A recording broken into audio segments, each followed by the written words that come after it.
Hey, I decided to do a video of all my guitars and basses that I utilize for my projects. Now that I have them all here in place, I was waiting for one to show back up so I could complete the entire lineup.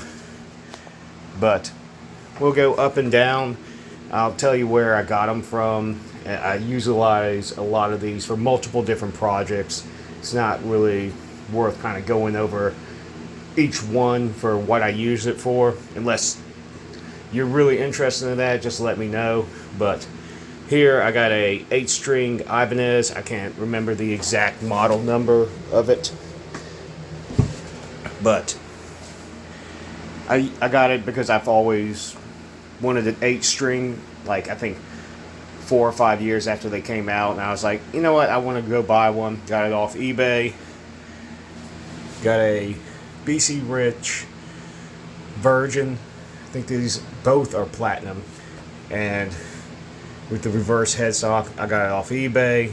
That was, I think, $300, and this one was only like $200 where I got it. I got this Iron Bird. I actually paid $150 for it because they didn't know how to set up the action on it, and it had like 4 strings on it. I mean, I just lucked out with that, and I would really love to get a reversed headstock neon green Warlock to go with it. Down here, I have a Jackson Warrior. I got that on eBay as well. I think that was $275, I want to say. No, actually, I didn't get it off eBay. I got that one at Music Go Round. It came in, and it was still around $275. And I was extremely just thrilled. Always wanted a Warrior. You know, utilize it in Phil Theater and whatnot. Oh wait, I said I wasn't going to go through all that. These two here are a couple of BC Rich Warlock bronzes. I got them both on eBay for really damn cheap. This one, way back in the day, I got for $125, and I think almost 7 or 8 years later, I got this other one for $75. And now you can't seem to touch them for under $250, so I lucked out on that. This Jackson Dinky with the reverse headstock, I picked up in a pawn shop down in well, it's not Destin. I think it's Fort Walton, Florida. On my way to Destin, it was $40. It had some really kind of fucked up paint and whatnot on there. I try to sand it down. It's not like real wood, so I kind of just stained it and clear coated it. It sounds absolutely awesome, especially for $40. This is a D'Ormond 7-string offset SG. I absolutely love this guitar. I happened to get it for $60 on eBay, and back when eBay had the eBay bucks, I got it basically just paying with the eBay bucks because I was buying so many speakers for when I was doing Mahler cabs. Next to it is a BC Rich 7-string Mockingbird. This one also had a really fucked up paint job that was burnt into it, so I just sanded it down to it. If you really see, it's like wood grain, and I just stained it, wore walnut, and sealed it. I didn't feel like taking everything out, so I sanded it just how it is there. That knob was already fucked up, but I believe they had this as a BT. No, that's that one up there. This one, I mean, I only paid like, I think it was $160, but with the eBay bucks at the time, I think I only ended up paying like $70 out of pocket for it. So that was quite awesome. Go back up, finish up the guitars, and I'll come back to the basses down there. This is a BC Rich 82 Mockingbird. I got this one for less than $150 on eBay. They had put down BT Rich, and I typed that in, and it came up as with this, and that's why I got so little bids on it. I was like beyond flabbergasted. This here is a Lincoln Lawsuit LP. I think it's a 74.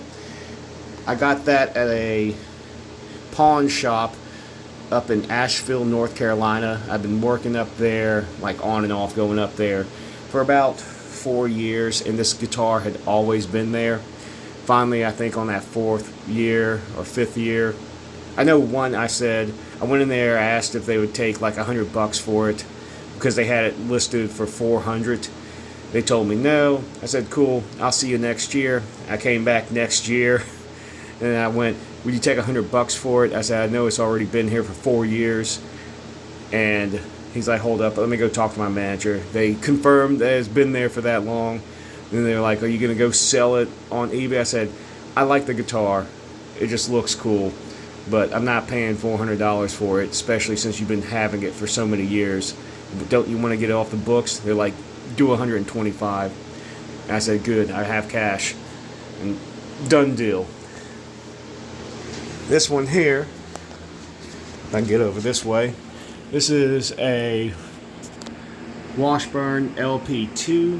Absolutely love this guitar. I fell in love with it at Music Go Round. It was like $250, and I played it. I was just like, well, let me try it out. I sat there for about an hour just jamming on it. I'm like, yeah, I'm gonna buy it. This on it. It's gonna be mine. This is a aluminum neck Kramer. I think it's from the 70s, maybe early 80s. I can't remember exactly. This was going to be in trade for a couple of cabs, but it just ended up being that the speakers for the cab were going to be so much more expensive than what the guitar is worth, so I paid by what the guitar is worth. And I've written and recorded probably well over 1,500 songs on this guitar. I use it for boiled tongue and whatnot. Let me go over here, get these guitars. This is the first 7-string I ever got. It was like $300 I got on eBay. I wanted a 7-string, but I didn't want an Ibanez. And been using it, pretty often. It was great. I definitely need to restring it. I can only go up so far on the gauges, and that's kind of goofy. Next one is an Ibanez. Can't remember exactly what the model number is. A Pro Line series. I don't know what all these little buttons do. They do change slightly what the pickups were. I mainly bought it because I did want an Ibanez at that time, and I like the sticker. I think it ended up being around $275 for it. This guitar is a Dorado. I think it's 74, 76 with this stucco shit. I could sand this down because it's real wood underneath, but this is the very first guitar I ever bought. I had played on for years and years. I need to fix the tuning peg up here. That broke recently, but absolutely love it. I mean, it's cost me, I think, $100 back in, I want to say, 97, because it was 16 when I bought it at Music Go Round in Biloxi, and started me on this horrible venture of wasting my money. Next, I have this Jackson Performer line Flying V. I also got this at Music Go Round. It was years later, of course, but it was the one in Biloxi. I think I paid $200 for it. It sounds absolutely great. I got a case with it and everything. And then this one I wrote a ton of songs on as well. This is a Jackson Kelly. I absolutely love some Kellys. And I got this one on eBay. It fell and broke at one point.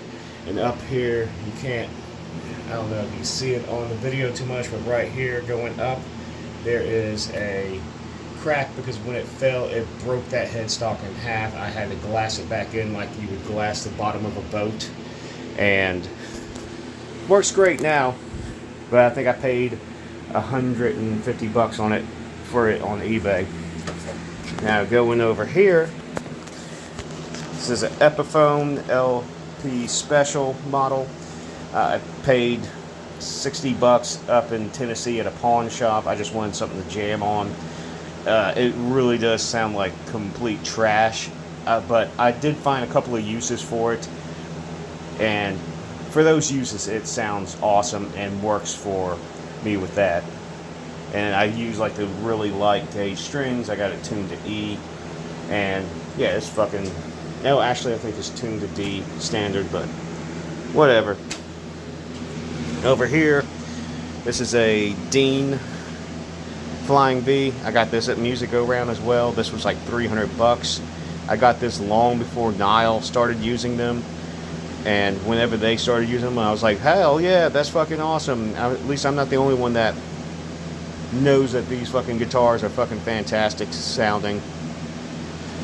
This one I went ahead and picked up on eBay because I wanted another Dean. This one also sounds fantastic. It's an XLX, and I think I only paid $100 for it, and I was really surprised I won it for that on eBay for so cheaply.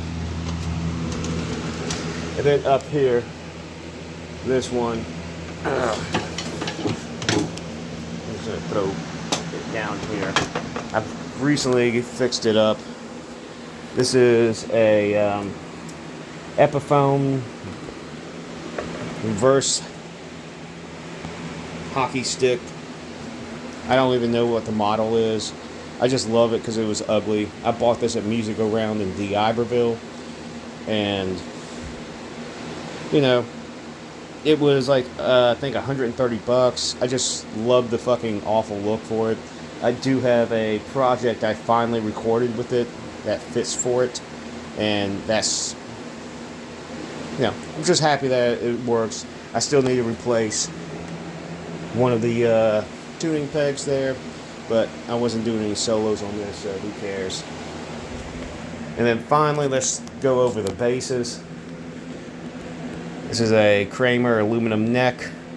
Got that off Reverb, because since I already had the guitar, I wanted to have the bass to match. It is a sick bass. I absolutely love this thing. It sounds fantastic. Going over here, this is a Fender Precision bass. I used to have a white pick guard, but this thing is a beast. I used it playing live a ton. It sounds fantastic. I use it on a ton of recordings. And I paid $150 to a friend, or acquaintance, I would say, not really too much of a friend, because he only used it for drone. He played left hand, and he would just literally hit a string and let it sit there, and he would record the amp for an hour and then sit there and manipulate that garbage. And he was like, yeah, I don't use it for anything else. You want it? I was like, hell yeah. Next, this is a Dean XL bass. I paid $75 on eBay for this. You could probably never find another deal like that again. This also sounds fabulous. Sounds great, just like the Dean guitars. And been utilizing it quite often with other stuff. And finally got this back. This is a Epiphone Gothic Thunderbird bass. Haven't used it in a year because I loaned it to a friend. I bought this off of another friend for either $250 or $275 because he wanted to pick up bass, and then he decided he didn't want to. I think he had traded a shotgun for this, so you know, I thought that was fair enough. That's about what they run, I think. And I mean, I could go over the ones I still need to repair, but I don't think it's really worth it. These are the guitars that I've been using pretty exclusively for years, and they all work for what I need.